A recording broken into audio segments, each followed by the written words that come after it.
Once upon a time, in a land far, far away, lived an amazingly beautiful girl. Cinderella's mother had passed away a very long time ago. This is why her father had brought her up. One day, when Cinderella's father remarried, her life had changed dramatically. Her father's new wife and her two stepsisters had moved to Cinderella's house. Since the first time they met, her stepmother could stand the sight of Cinderella. She and her two daughters were extremely jealous of Cinderella's beauty and kind heart. Cinderella's stepsisters were not beautiful as she was, and besides they were rude and spoiled. One day, due to work reasons, Cinderella's father had to leave on a long journey. And that was the time when Cinderella's stepmother and stepsister turned her lap onto a living hell. While Cinderella was in the garden talking to her very beloved bird, her stepmother approached her. As of today, you will live in the attic, you will do all the housework. Also, I don't want you working around in the school. Cinderella didn't know what to say. Helplessly, she did what she was told. She packed her stuff and moved to the attic.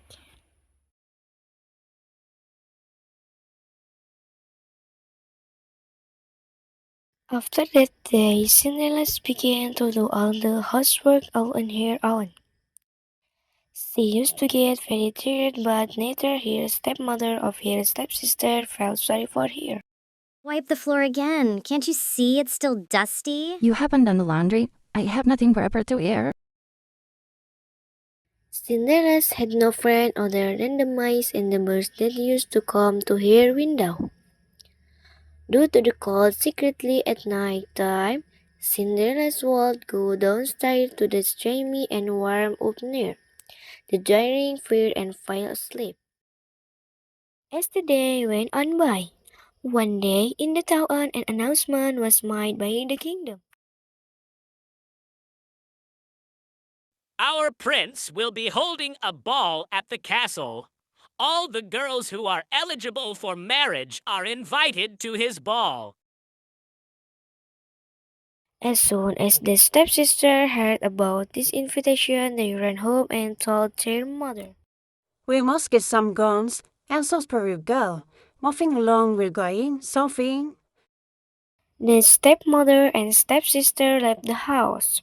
Hearing all that was told about with a sad face, Cinderella stood there and watched.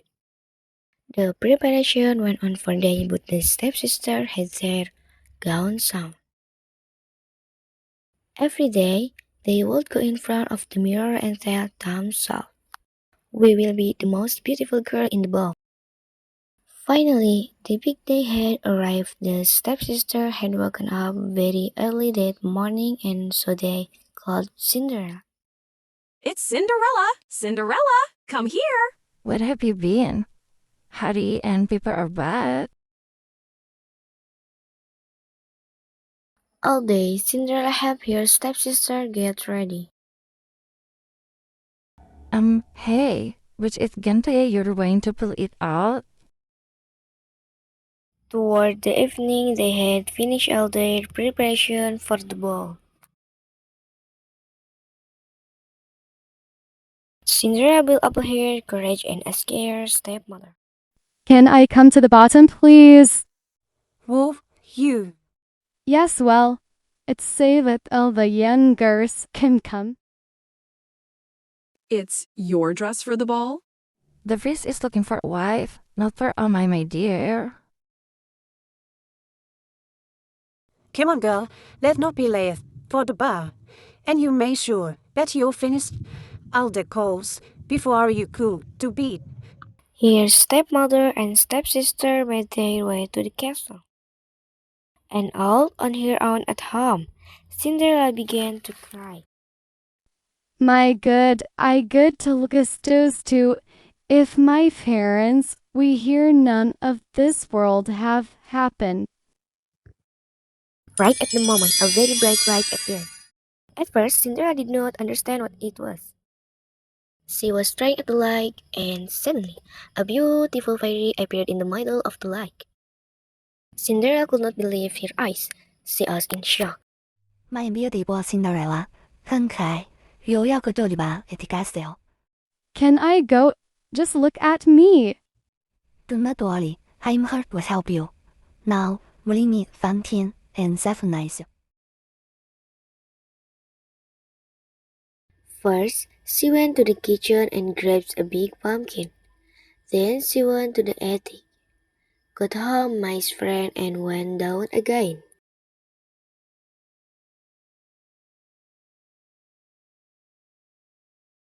With her magic, when the fairy turned the pumpkin into a beautiful horse carriage.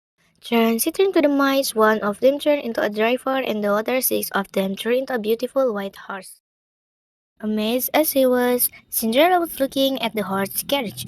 The fairy turned to her. When she touched her with the magic wand, Cinderella's dress turned into a beautiful ball gown, and the slippers on her feet turned into a beautiful glass shoes. I look like a princess. Now, it is time to go to the ball. But don't forget, you must be home in the clock strikes 12. We go fight and everything you turn back to what they are. Cinderella listened to fairy very carefully. Then she walked with the soldiers to the palace.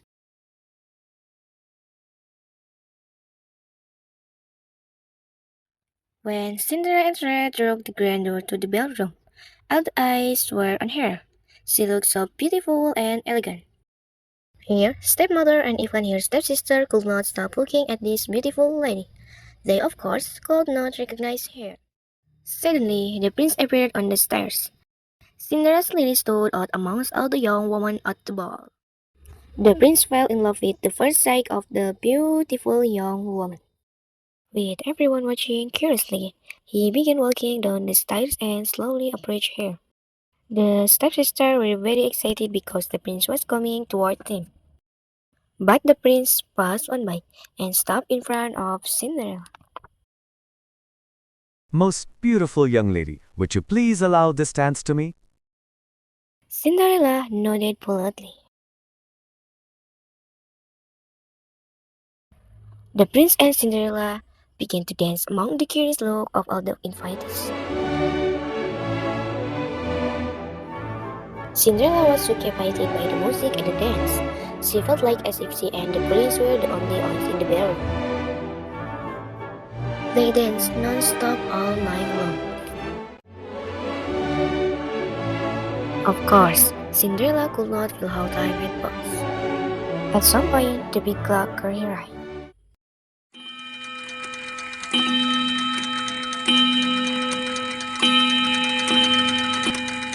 It was almost midnight. Right at the moment, Cinderella remembered the fairy's warning. You must be home in the clock strikes 12. We go fight and everything you turn back to what they are.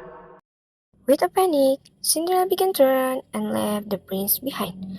When she was running down the stairs of the castle, she dropped one of her shoes. But she did not even have time to go back to collect it. While she ran further, the clock struck midnight and everything turned back to what they were before. When the prince went out after her, he spotted her shoe and the stairs. Find the owner of this shoe, even if you have to get all the girls in the kingdom to try it. Just find her.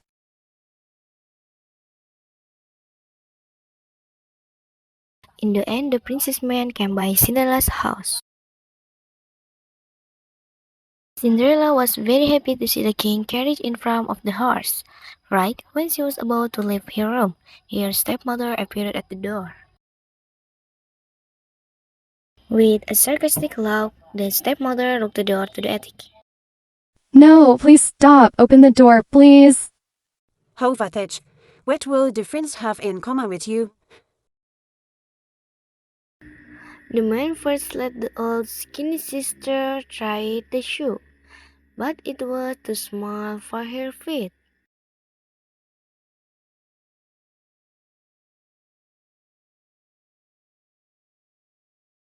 Then the younger chubby sister tried the shoe, but a chubby foot did not even get in the shoe.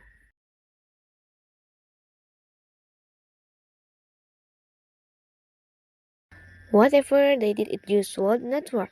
Finally, Cinderella's try was the room to the window, but it was too high, so she began crying, saying, here my friend came next to her. My stepmother locked me in. Seamus have to pay. One of the mice slipped underneath the door and ran downstairs. The stepmother was at the door with the princess man. Wait on you come tomorrow the day. Your fat must be swollen.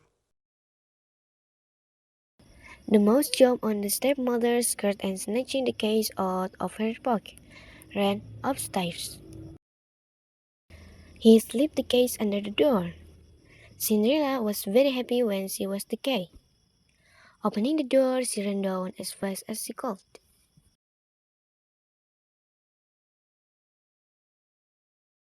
Please stop, Jungle.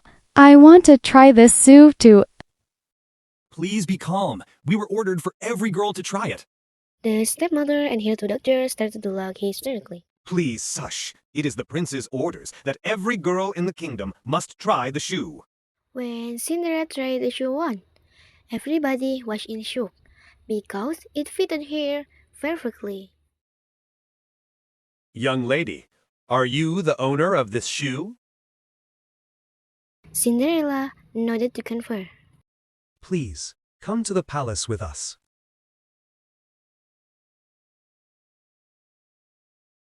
Cinderella went to the castle with the princess man, and they took her in front of the prince.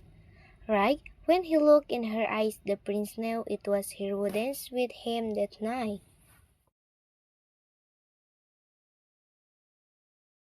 I finally found you, my princess. Would you marry me? With teary eyes from happiness, she accepted the princess offer. They got married and lived happily ever after.